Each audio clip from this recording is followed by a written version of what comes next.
Hello YouTube. This track you're seeing is called Speedrun Guard. I've attempted already to commentate over this a good few times, but I find myself stumbling like a lot, and so I'm actually just going to keep this super simple. So just to explain this track, it's a 15 checkpoint long track where each checkpoint requires you to pass it in a certain amount of time, right? So on the wall there you see it's 13.2. If I don't pass it in 13.2, I die. If I do, I pass, right? Very simple.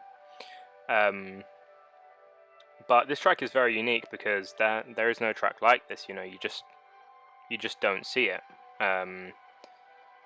And so this track is super unique and it's hard to give a ninja level, and in my previous attempts to do a commentary I've tried to kind of explain how to rate the track, but I just kind of find myself stumbling, and so I'm just going to keep it simple and just say that the definition of, just kind of give the definition of what I believe a ninja track to be, which is simply something that is harder than extreme.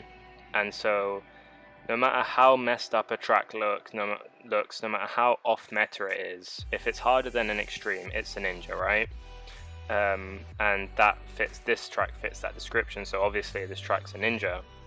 But I don't know kind of the best way to give it a ninja rating.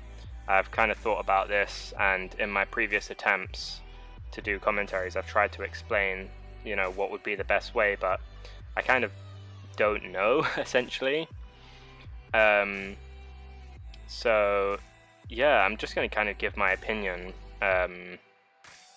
and yeah, essentially I just think in order to pass this track you need to have great bike control, right? You need to either be a very good speedrunner or a very, very good ninja, or not even that, because I personally believe someone like RJ wouldn't be able to pass this track. He's arguably the best ninja player, but he has zero speedrun, not skill, but he has zero speedrun experience, and I personally don't believe he would pass this. Maybe, you know, after a bit of a grind he would, but yeah, so it's safe to say that this track is definitely a speedrunner track. You know, it requires you to be able to speedrun, but how well is the question. Yeah, it requires you, I'd say the track's probably aimed at, you know, top 50 speedrunners, people in that area. I'd personally consider myself a top 50 speedrunner, and I was able to pass this. You know, I believe people who are top 50 on the leaderboards can pass this track. I believe the times required to get on the single player tracks to put you into like a top 50 spot are similar to the techniques you need for this. So yeah, that's kind of my way of thinking about it.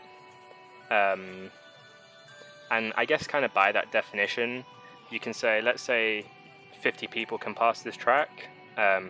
If you compare that to a conventional ninja track like Sabotage, I think there are about like 40 or 50 people on the leaderboards of Sabotage, and so by that logic, you know, this track would be given the rating of 7, because a ninja is simply how hard it is to pass in the 30 minutes, and if only 50 people can pass both, then surely the difficulty of the tracks are equal, because, you know, how hard is it to pass in 30 minutes is kind of defined by who can pass it almost, I guess. But I'm open to other suggestions. At the end of the day, I don't think I'm right, but I do think I'm right when I say a ninja is simply a track that's harder than extreme, and I also think I'm right when I'm saying every track deserves a ninja rating, because at the end of the day, all the difficulty is how hard is it to pass in the 30 minutes you're given. And so in this track you have 30 minutes to pass 15 checkpoints in the time given. So obviously it deserves a ninja rating.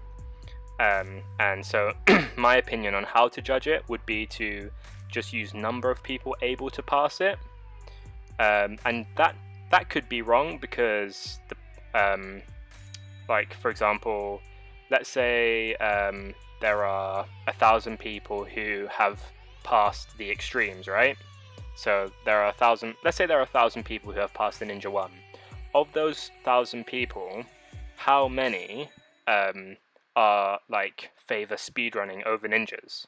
And obviously, if it's like a disproportionate amount, then this method doesn't work because there's a bias. You know, more people will be able to do sabotage than do this because more people favor traditional ninjas as opposed to speedrunning.